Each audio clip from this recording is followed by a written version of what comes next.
এটা তারা পারবে না, এটা নিশ্চিত। বিশেষ করে আইআরজিসি যে ধরনের বাহিনী, তারপরে বাসিজ তাদের যে স্বেচ্ছাসেবক আরেকটা বাহিনী আছে, এবং তারা নতুন করে আরো 10 লক্ষ আপনার স্বেচ্ছাসেবক নাম লিখিয়েছে।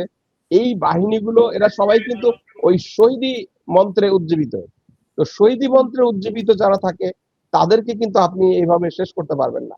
এবং আমার যিনি আলোচক একটা কথা বলেছিলেন যে ইরানের পারমাণবিক মিসাইল আছে বা থাকা উচিত, বা অথবা এটা ঘোষণা করা উচিত। দেখেন, আমি এখানে একটা কথা বলি, ইরানকে আসলে বুঝতে গেলে ইরানের কাছে তাদের ধর্মীয় নেতা কতটা, এই যে মানে পারমাণবিক মিসাইল তারা তৈরি করে না, কারণ তাদের যিনি এই বিপ্লবের যিনি মূল প্রণেতা আলী খামেনি, তার ফতোয়ার কারণে, এবং তাকে ওরা কতটা দেখে।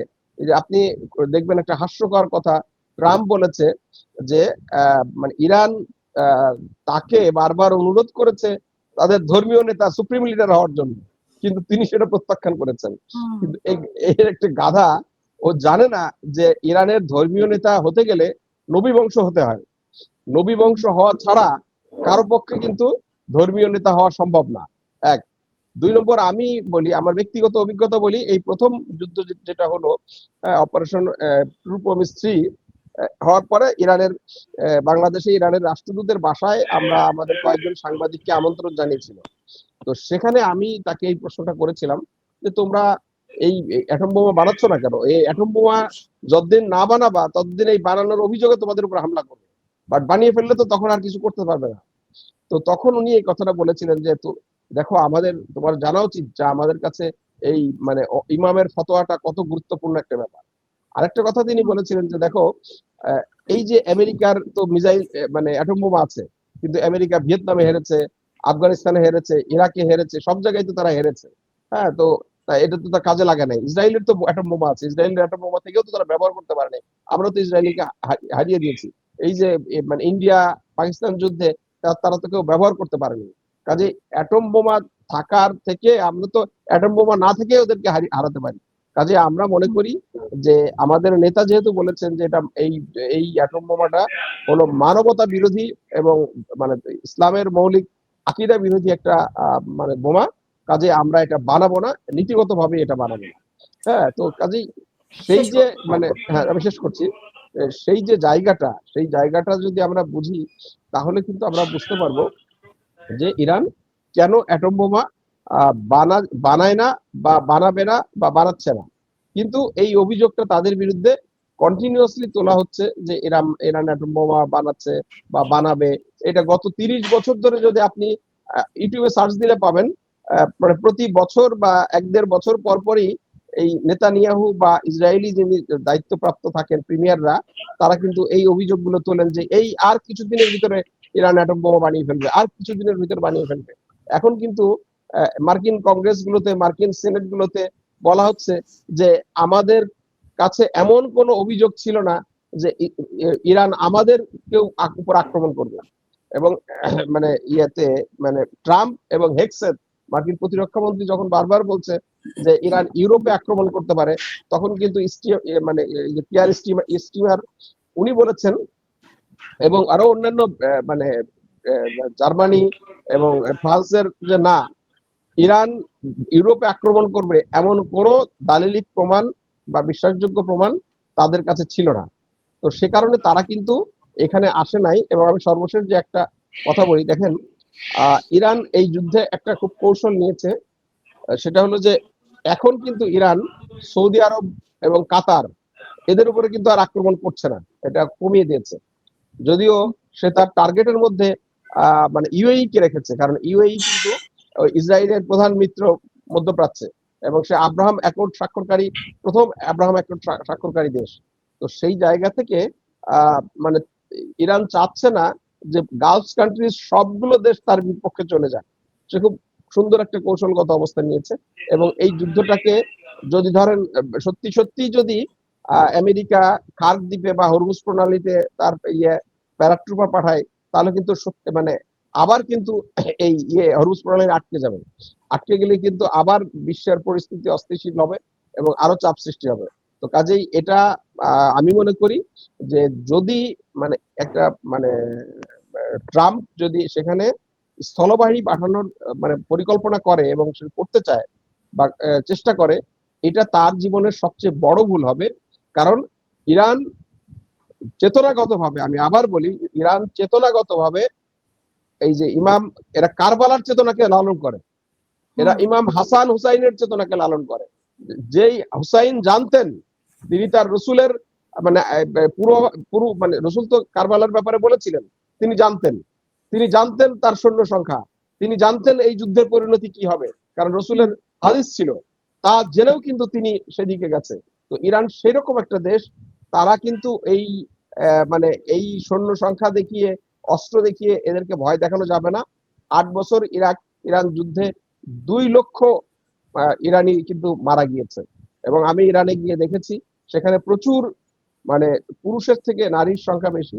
অসংখ্য বিবাহযোগ্য, আপনি জানেন ইরানি মেয়েরা কিন্তু অনেক সুন্দরী, এবং অসংখ্য বিবাহযোগ্য মেয়ে আছে যাদের বিয়ে করতে পারছে না পুরুষের অভাবে, কারণ সেখানে পুরুষের সংখ্যা কম। কারণ একে তো হলো ইরাক ইরান যুদ্ধ, পরবর্তীকালে গালফ কান্ট্রিজে এই যে লেবানন, সিরিয়া, ইরাকে বিভিন্ন সময়ের যুদ্ধে, হামাসের এই ফিলিস্তিনে বিভিন্ন সময়ের যুদ্ধে কিন্তু প্রচুর মানে তাদের ইরানি পুরুষরা মারা গিয়েছে তাদের শ্যাডো ফোর্সের অংশ হিসেবে।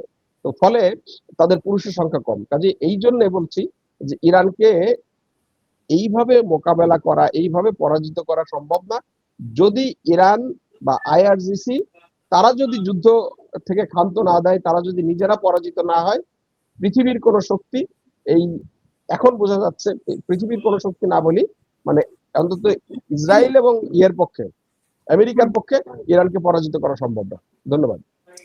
অসংখ্য ধন্যবাদ। আমি মেজর শাহিন আপনার কাছেও যেটা শুনতে চাই যে এই যে সমঝোতার জন্য আলোচনা চলছে, এটা কি কোনো কার্যকর ভূমিকা রাখবে কিনা? আমরা দেখি যে চীনের সাথে, চীনের পররাষ্ট্রমন্ত্রীর সাথে পাকিস্তানের পররাষ্ট্রমন্ত্রী, এখানে আবার রাশিয়ার সাথেও কথা হচ্ছে, তুরস্কের সাথে কথা হচ্ছে, নাকি মানে ডোনাল্ড ট্রাম্প আসলে একটা সময় ক্ষেপণ করতে চাচ্ছে? এখানে ডোনাল্ড ট্রাম্পের অন্য কোনো নতুন কৌশল আছে? অনেকেই বলছে যে ডোনাল্ড ট্রাম্প নতুন এই যে একটা সময় ক্ষেপণ করে নতুন ভাবে ঝাঁপিয়ে পড়তে পারে, এরকম একটা কথা আসছে।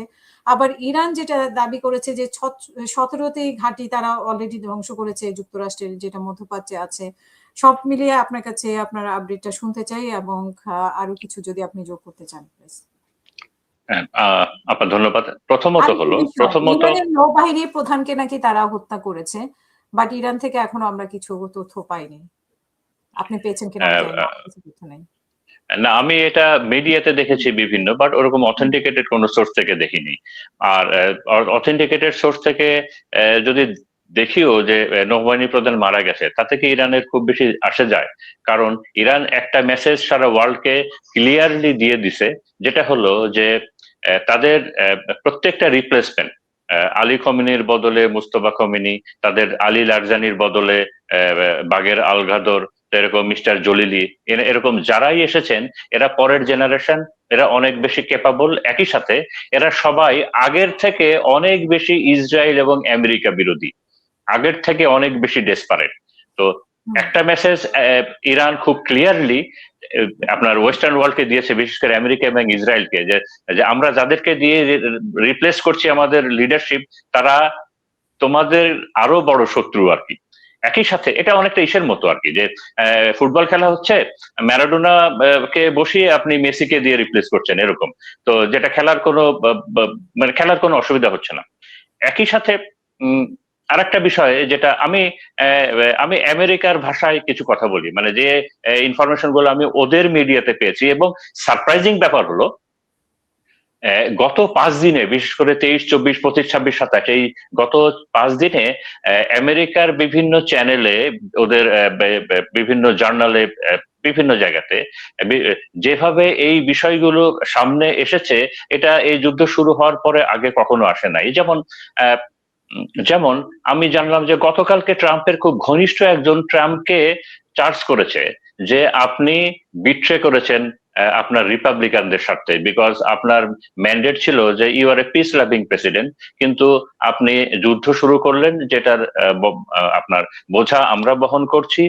এবং সারপ্রাইজিং খবর হলো যে ভাইস প্রেসিডেন্ট মিস্টার পেন্স আছে, উনি নাকি একটু হাইড আউট নিয়েছেন আর কি, উনি একটু লুকিয়ে লুকিয়ে চলছেন এবং উনি এই যুদ্ধের সাথে খুব একটা নাই এরকম একটা ইমপ্রেশন দিতে চাচ্ছেন, যে যাতে করে উনি আগামী ইলেকশনে কম্পিট করতে পারেন।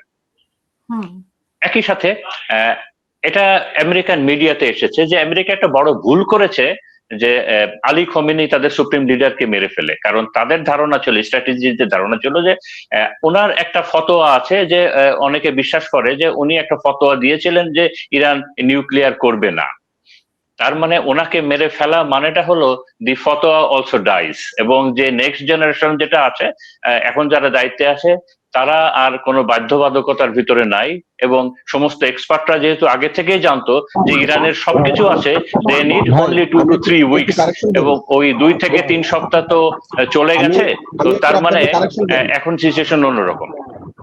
আমি একটু আপনাকে কারেকশন করি, সেটা হলো যে এই ফতোয়াটা আলী খামেনেই দেই নাই, তার আগে যিনি ছিলেন, অর্থাৎ এই বিপ্লব যিনি করেছিলেন ৭৯-তে, আলী খামেনি, এই ফতোয়াটা তার দেয়া। খামেনেই কিন্তু এটা ফলো করেছেন, একই ফতোয়া ফলো করেছেন, মানে আয়াতুল্লাহ খামেনি ফলো করেছেন। হ্যাঁ, আয়াতুল্লাহ খামেনি, খামেনি, একজন হলো খামেনেই আর একজন হলো খামেনি। তো এই খামেনি যে প্রথম যিনি ছিলেন, তার এই ফতোয়াটা তার, এবং খামেনি কিন্তু এটা ফলো করেছেন, এবং মোস্তফা খামেনি যিনি, ইনিও এটা ফলো করবেন। এটা আসলে এইভাবে মানে মারা গেলেই ফতোয়াটা চলে যাবে, বিষয়টা এরকম বোধহয় নাও হতে পারে।